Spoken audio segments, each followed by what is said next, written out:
Kubrat Pulev versus Dereck Chisora. I'm Teekosey, and this is with just 15 defeats.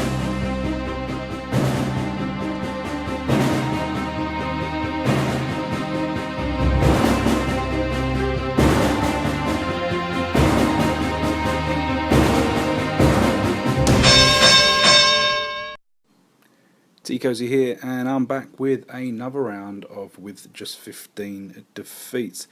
Today we're going to be discussing Kubrat Pulev's recent points victory over Dereck Chisora. So first of all, I want to say thanks for joining me on this video. If you have anything to say about this fight, or anything that I have to say about this fight, leave a message in the comments below and I'll get back to you as soon as possible. Also, in the top right hand corner, we're going to be having a poll that should pop up in a few moments, and that is going to be asking whether Pulev can win a world title. Can he win a world title?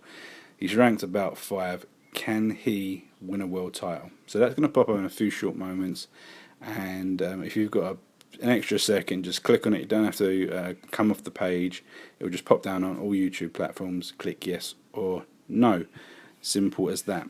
So Pulev versus Chisora. The first thing to say is the press conference on Friday. What was all that about? They got face to face, and then there was an altercation with somebody else, and then Chisora blew his top. Pretty messy, pretty emotional from Chisora, and I think it obviously did not help his mental state. A lot of people could say that the likelihood of things being corrupt in this fight are probably exceptionally high. If you forget about the talent of the two guys, the likelihood of some sort of corruption is probably quite high.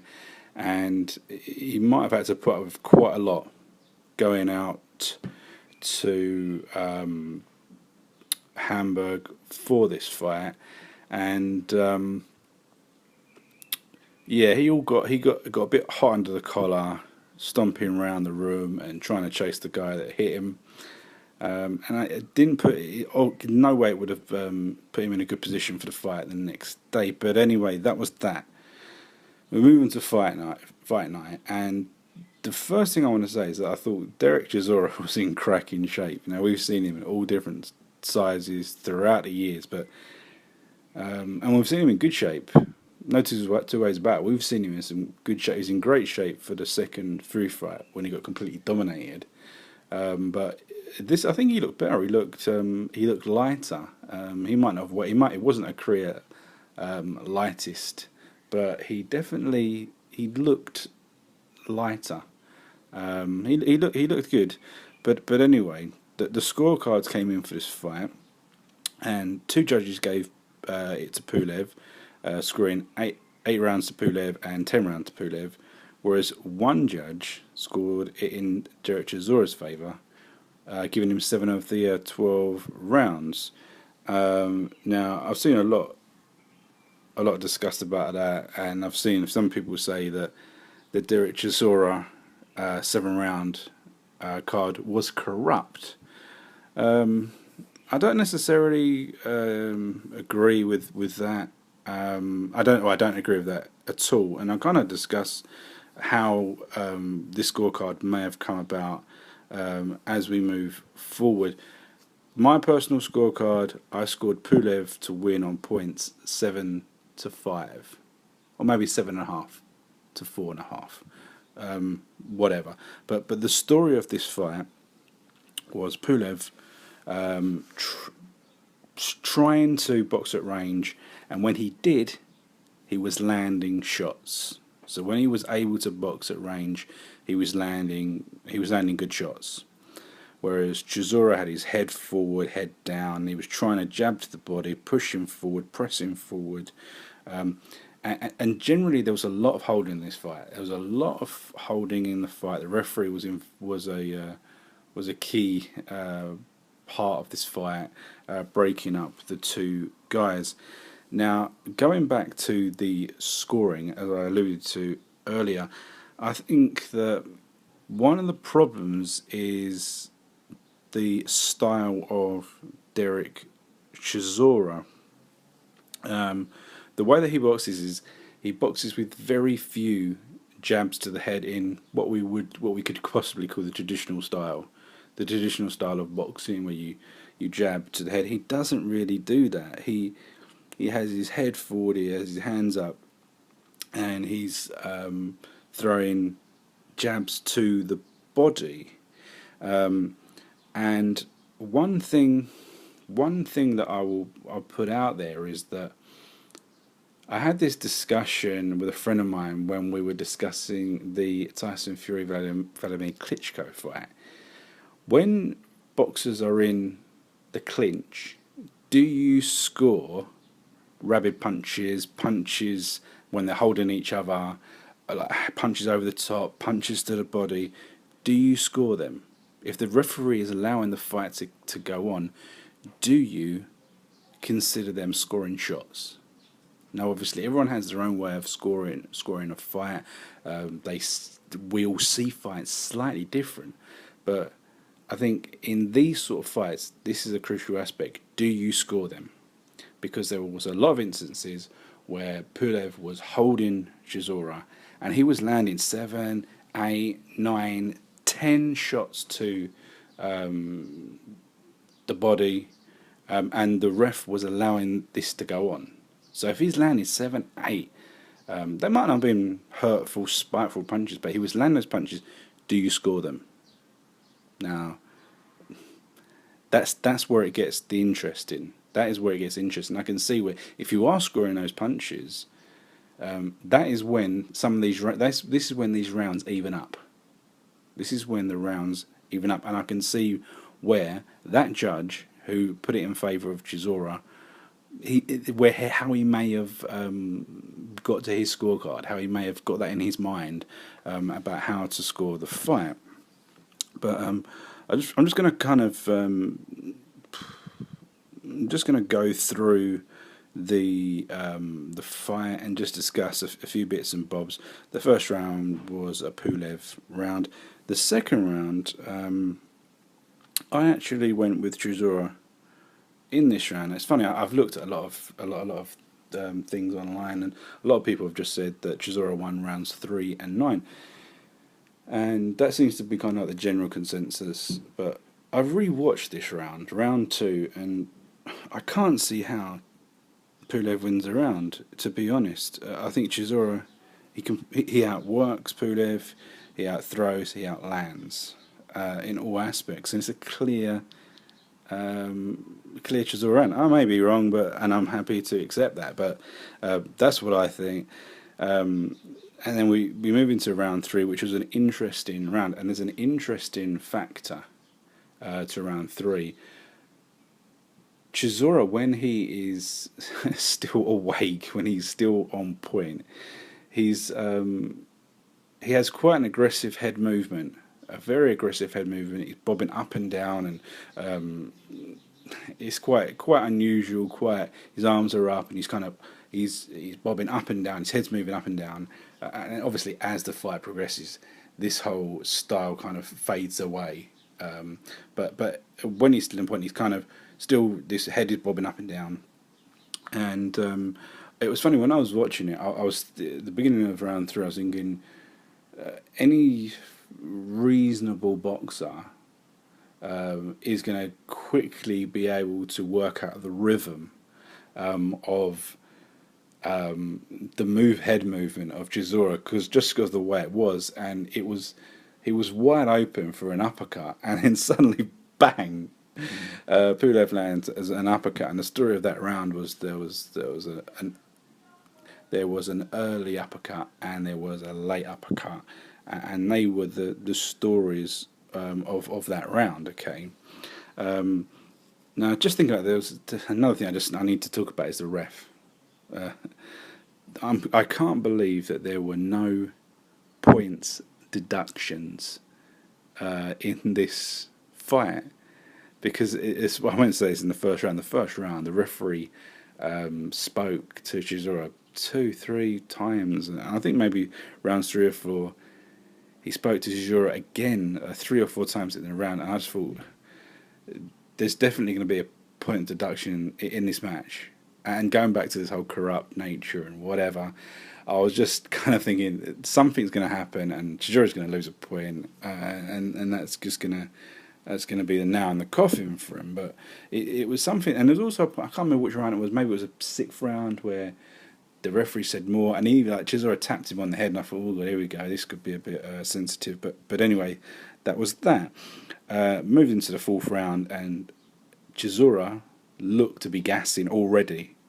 Looked to be gassing in the fourth round, and rounds 4 and 5 and 6 were massive rounds for Pulev. He completely dominated those rounds, and Chisora, he was for large periods of those rounds.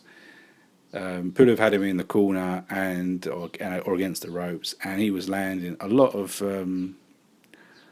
reasonable shots. None of the shots had Chisora in any danger, but he was taking the shots, and like when we get to the end of the fight, Chisora's face was smashed up, and it's obviously because he was taking too many shots in quick succession. Now, round 7. Right, seventh round is another example of what I was talking about, the scoring in round. What was it? I know one of the early rounds. Now, the way that I actually thought that Dereck Chisora won round 7 as well, because he landed more. There was a lot of holding. And I just felt that Chisora was in the holding, he was landing more punches, he was more aggressive, and it's another round which is a good example of whether you score these punches or not. And if you do, then it's a clear Chisora round. Now, moving on to round 8, one-sided. Pulev completely boxed his face off. Moving on to rounds 9, 10, and 11. Now, these are the interesting ones, and these are the rounds which our man who scored 7 rounds to Chisora will definitely have scored Chisora winning all 3 of these rounds, 9, 10, and 11. And the reason why was there was a lot of holding. There was a lot of holding by Pulev, and as I said, there's a lot of punching in these clinches. But outside of these clinches, Pulev was putting the jab out, but they were very weak-fisted jabs. Most of them weren't landing, whilst Chisora, he was trying. He got a second win, Chisora, and he was throwing these body jabs and trying to get the overhand right, and he landed a few, and I can see how Chisora may have won those rounds, and in fact, these are 3 rounds that I actually put to Chisora. I had those 3 rounds, and that's how I got to the 5 rounds for Chisora in this fight. And in the 12th round, Pulev just boxed at relative ease and won the round. It seemed like Chisora had run out of gas completely, and he didn't really. He went out with a whimper, really, and that's how I scored it 7-5 in favour of Pulev. So what have we learned? What have we learned from this fight? We've learned that Pulev, he's a decent boxer. He's definitely top 10. He's been in with a decent. Chisora's a decent opponent. But when you look at Pulev's record, a lot of people say he's definitely top 5. He's definitely top 5 and all this, but I think I said this in my preview video that he's beaten Dimitrienko, Ustinov, and Thompson back in 2012 and 2013. Now that's a reasonable run of fights, and then since then, in the last 3 years, he's only fought Vladimir Klitschko, where he was knocked out before the halfway point. And then his other fights are He's fought nobodies. Abel, Perkovic, Harris. These are kind of they're not fighters that are going to get you any form of ranking. And we move into the Chisora fight, and the Chisora's hasn't won a fight of any note, but we know he's a durable opponent. So it's a decent fight on his resume, but for my money, he hasn't beaten anyone in the top 15 yet. No one in the top 15. So where does Pulev go from now? In theory, this was an IBF eliminator, I believe, but we've also got the other IBF eliminator between Parker and Takam, and I don't think we could see these two, Pulev and the winner of that fight, happen. I can't see Joshua wanting to fight the winner of either of these fights, to be perfectly honest, at the moment. That's my opinion. I can't see those fights happening at all. So I'd like to see Pulev in with another top 15 guy. Unfortunately, he doesn't seem to have massive KO power. He's a good boxer. He has good skill, good jab, and he's going to be a problem for most guys in the division. So, as I say, I'd like to see him in the ring with someone else before he moves on to the AJ or whoever's got one of the straps at the time. But what about Dereck Chisora? Nothing. I don't think there's any real change. As I said just a few moments ago, he's never won a fight of any note. He's been in the ring with a lot of decent opposition. It's quite incredible the fights that he's been in with Klitschko, Hay,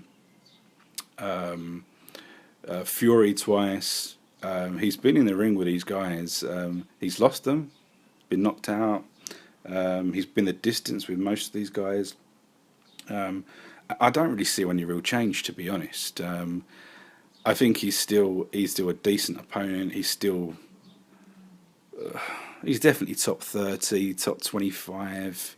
But it's just based on how he's managed to survive in the ring with these top guys, to be perfectly honest, because he hasn't won the big fights. So I don't think it changes. I still think some of the big guys would be interested in fighting him because he can make them look relatively good, because he'll be able to take guys rounds.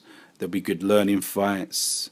And thinking of that, I still think he's probably an option for Anthony Joshua. Now, we're saying that this was possibly an eliminator for Anthony Joshua's title, but I could still see Anthony Joshua thinking, do you know what, this guy could take me rounds. Yeah, I could spark him in a round anyway, but there's the potential for Chisora to take him round. So I wouldn't be surprised if he gets the opportunity at Joshua, and that would be a big fight. And you can see Eddie Hearn, he'd be able to promote that very, very easily, and he would be a better. He would be able to get more people interested than some of these other fights that he's lining up for him at the moment. But anyway, so that's that. Pulev wins it. He wins the European title. He gets his moves up the rankings in the IBF, and in theory he's a contender. We'll have to see. As I say, he probably won't get a shot until next year at the earliest. And yeah, so that's that. So thanks for watching it. Remember to take part in the poll. Leave the comments if you disagree with anything I've got to say. Tell me what your scorecard was, and we'll see you in the next round. Thanks very much.